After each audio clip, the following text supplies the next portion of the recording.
America में पढ़ाई, नौकरी और सेटलमेंट का सपना हमेशा से भारतीयों के लिए बड़ा रहा है। लेकिन 2025 में यूएस ने कुछ ऐसे बदलाव किए हैं जो सपने को पहले से ज्यादा चैलेंजिंग बना सकते हैं। इस वीडियो में आज हम बिल्कुल साफ और क्लियर तरीके से आपको समझाएंगे कि वीजा इंटरव्यू वेवर यानी ड्रॉप बॉक्स रूल अब कैसे बदल गया है, H1B और F1 वीजा एप्लीकेंट्स को कौन से नए इंटरव्यू और फीस नियमों का पालन करना पड़ेगा, एम्प्लॉयमेंट ऑथराइजेशन डॉक्यूमेंट यानी EAD के लिए अप्लाई करना अब कैसा हो गया है, यूएस ट्रैवल करने पर कौन सी नई फीस लग रही है, वीजा इंटेग्रिटी फी क्या है और सबसे बड़ा बदलाव H1B वीजा पिटिशन के नए $1 लाख की नई भारी फीस क्यों लागू की गई। इन सभी बदलावों का सीधा असर भारतीय स्टूडेंट्स, नौकरी करने वाले प्रोफेशनल्स, फैमिलीज और उन लोगों पर क्या पड़ेगा जो फ्यूचर में यूएस जाना चाहते हैं। तो इस वीडियो में आज हम सारी चीज़ें कवर करेंगे। एकदम एक्सप्लेनेटरी वीडियो रहने वाला है और इसमें हम आपको ये भी बताएंगे कि यूएस में आज क्या फ्यूचर स्कोप है इंडियंस के लिए। तो चलिए फिर फटाफट से वीडियो को शुरू कर देते हैं। हाय, मेरा नाम है वर्षा दुबे और आप मुझे देख रहे हैं NBT टेक एड पर। सबसे पहले तो बात करते हैं वीजा इंटरव्यू वेवर यानी ड्रॉप बॉक्स चेंजेस की। पहले जिन लोगों का पुराना यूएस वीजा एक्सपायर हुए 48 मंथ्स तक हुए हों, वो बिना इन पर्सन इंटरव्यू के नया वीजा ले सकते थे। इसी को हम ड्रॉप बॉक्स कहते थे। यह सिस्टम इसलिए इतना पॉपुलर था क्योंकि एम्बेसी में जाकर अपॉइंटमेंट लेना बहुत ज़्यादा झंझट वाला काम होता था और वीज़ा प्रोसेस काफ़ी स्मूथ हो जाता था। लेकिन अब यूएस ने इस रूल में बड़ा बदलाव किया है। अब ज़्यादातर नॉन इमिग्रेंट वीज़ा एप्लीकेंट्स को, चाहे वो पहली बार अप्लाई कर रहे हों या रिन्यूअल कर रहे हों, एम्बेसी या कॉन्सुलेट में इंटरव्यू देने के लिए खुद प्रेजेंट होना पड़ेगा। यहाँ तक कि पहले जिन एप्लीकेंट्स की उम्र 14 साल से कम या 79 ईयर्स से ज़्यादा होती थी, उन्हें इंटरव्यू से छूट मिलती थी। लेकिन अब उन्हें भी इंटरव्यू देना पड़ सकता है जब तक कि वो बिल्कुल स्पेसिफिकली अपडेटेड वेवर लिस्ट में शामिल ना हो। इससे इंडियन फैमिलीज पर सीधा असर पड़ेगा, खासकर वो लोग जो बच्चे या बुजुर्गों के साथ ट्रैवल प्लान करते हैं। अपॉइंटमेंट वेट टाइम बढ़ सकता है और प्लानिंग में बहुत ज़्यादा समय भी लग सकता है। अब बात करते हैं H1B और F1 वीजा एप्लीकेंट्स की। पहले अगर आपका पुराना वीजा 12 मंथ्स के भीतर एक्सपायर्ड हुआ था तो आप ड्रॉप बॉक्स के लिए एलिजिबल थे। लेकिन अब ये एलिजिबिलिटी खत्म कर दी गई है, यानी अगर आप पढ़ाई पूरी करने के बाद F1 से H1B में शिफ्ट कर रहे हैं या किसी कंपनी में जॉब चेंज कर रहे हैं तो आपको फिर से इन पर्सन इंटरव्यू देना होगा। ये इंडियन स्टूडेंट्स और टेक प्रोफेशनल्स के लिए एक बड़ा बदलाव है क्योंकि अब वीजा प्रोसेस लॉन्गर, अनप्रेडिक्टेबल और थोड़ा स्ट्रेसफुल हो सकता है।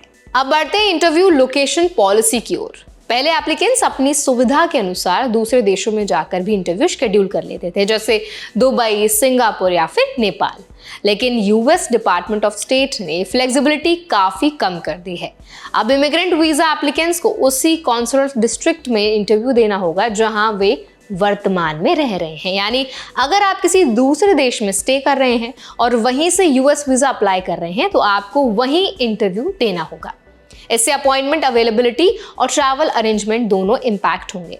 अब बात करते हैं एम्प्लॉयमेंट ऑथराइजेशन डॉक्यूमेंट यानी कि EAD की। अमेरिका में काम करने के लिए फॉरेन नेशनल्स को EAD की ज़रूरत होती है। इसके लिए फॉर्म I-765 भरना पड़ता है। अब इस फॉर्म के लिए फीस बदल दी गई है। ऑनलाइन एप्लीकेशन की फीस $470 कर दी गई है और पेपर फॉर्म की फीस $520 कर दी गई है। सबसे बड़ा बदलाव यह है कि पहले असाइलम सीकर्स, पेरोल्स और TPS कैटेगरी वाले लोगों को ये फीस नहीं देनी पड़ती थी, लेकिन अब उन्हें भी फीस नॉर्मल एप्लीकेंट्स की तरह ही देनी होगी। यानी यूएस में रहना और काम करना पहले से कहीं ज़्यादा महंगा हो जाएगा। अब यूएस ट्रैवल करने वाले सभी नॉन इमिग्रेंट ट्रैवलर्स के लिए भी महत्वपूर्ण बदलाव हुए हैं। वीजा प्रोसेसिंग फीस के अलावा अब 2 एक्स्ट्रा फीस भी देनी होंगी, वीजा इंटेग्रिटी फीस और form I-94 arrival departure record फी।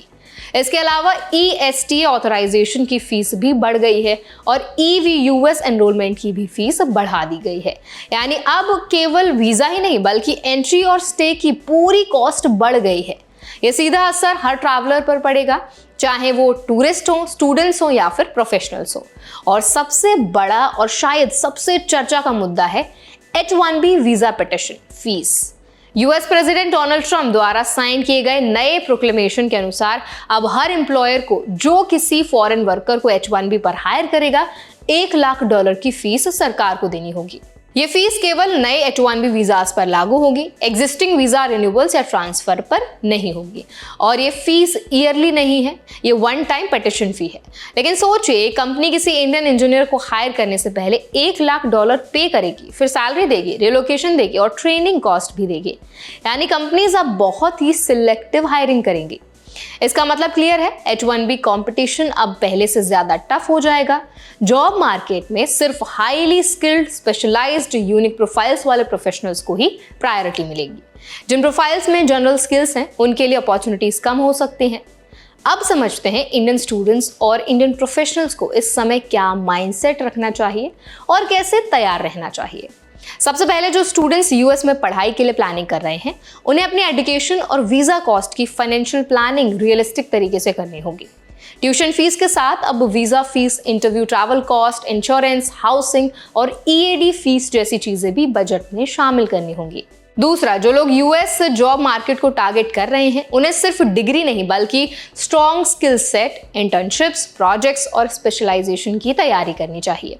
अब एवरेज प्रोफाइल वाले लोग आसानी से H1B पूल में टिक नहीं पाएंगे।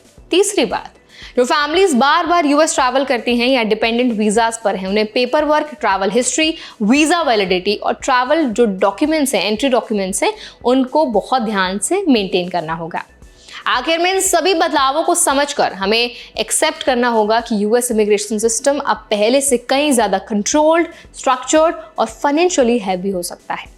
इससे डरने की जरूरत नहीं है, लेकिन अवेयरनेस और प्लानिंग बेहद जरूरी है। जो लोग अपडेटेड हैं, प्रिपेयर्ड हैं और अपनी स्ट्रैटेजी वाइजली बनाते हैं, उनके लिए अपॉर्चुनिटीज अभी भी मौजूद हैं।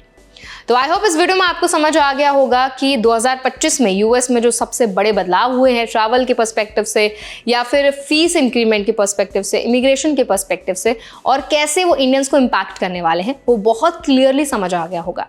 अगर आप कोई टॉपिक हमारे साथ सजेस्ट करना चाहते हैं, आपका कोई क्वेश्चन है, कोई क्वेरी आपके दिमाग में है, तो आप हमें जरूर बताएं कमेंट सेक्शन में। और ऐसे और भी अपडेट्स के लिए, वीडियोस के लिए, इन्फॉर्मेशन के लिए हमारे चैनल NBT Tech Ed को भी जरूर सब्सक्राइब करें।